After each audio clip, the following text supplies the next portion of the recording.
Ito kung paano mag-request ng ating ads on Reels. Open natin si Facebook. Tapos, punta natin ating profile. And then, yung nakikita nating tatlong dot sa gilid yan, pindutin natin yan. Ayan guys, itong link, yung profile link natin, copy link natin yan. Kasi gagamitin natin yan mamaya.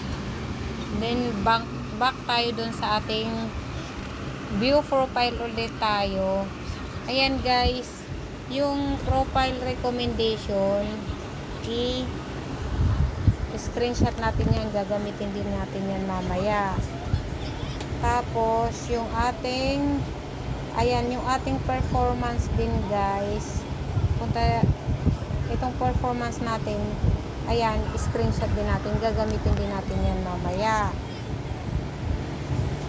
Tapos, yung ating monetization,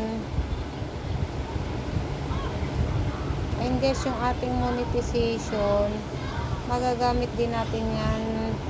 Dapat na-screenshot natin ang ating monetization.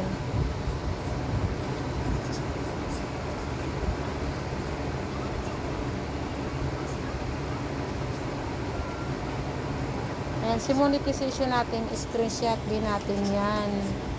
Ayan, gagamitin din yan natin mamaya yung screenshot na yan. So, tapos ngayon guys, punta na tayo sa help and support. And guys, punta tayo dito sa help and support. Ayan, help and support. Press natin si help and support. Then, report a problem tayo. Ayan, press natin si report a problem. Ayan guys, ano natin sa baba, ayan, continue to report a problem. Ayan guys, continue to report a problem. Ayan guys, ano pa siya, loading pa siya. Ayan. Ayan guys. Ayan. Report a problem.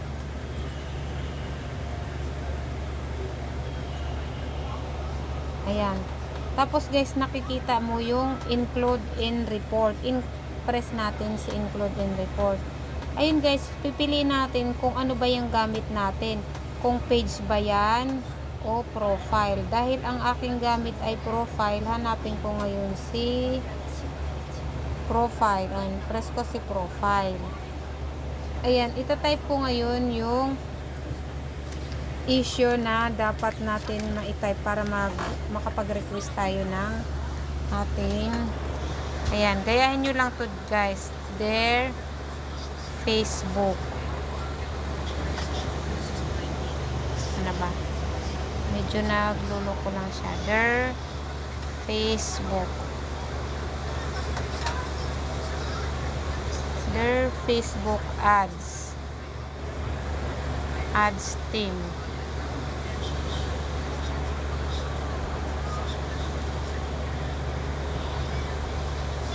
Ayan. I am writing to request the ability on Reels.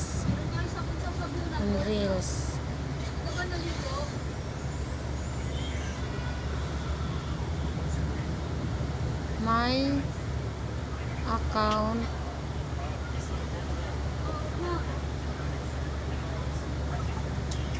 has no violations. My account has no violation on all uploaded videos are all mine.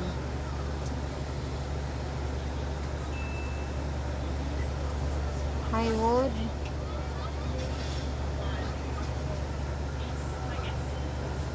be grateful if you could consider my request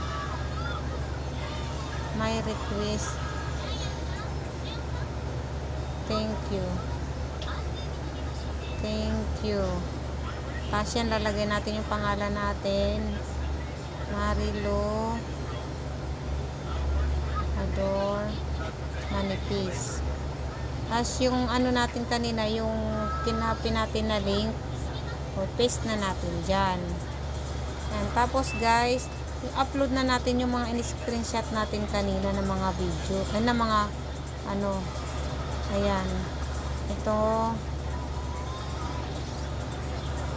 upload pa natin yung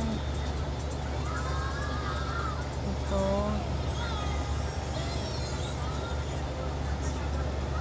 tapos ito,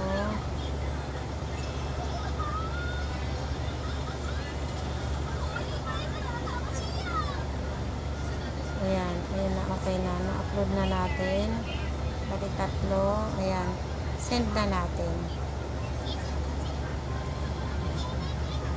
Ayan, pindot mo yung sa taas, yung send.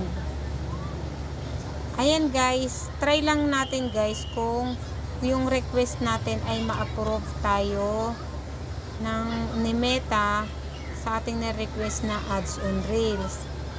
Ayan lang guys. Ano lang to guys, hindi ko sinasabing lahat tayo ay ma-approvean sa ating request pag tayo ay nag-request ng ganito. Ayan lang guys. Sana nasundan nyo ang aking tutorial ngayong araw na to.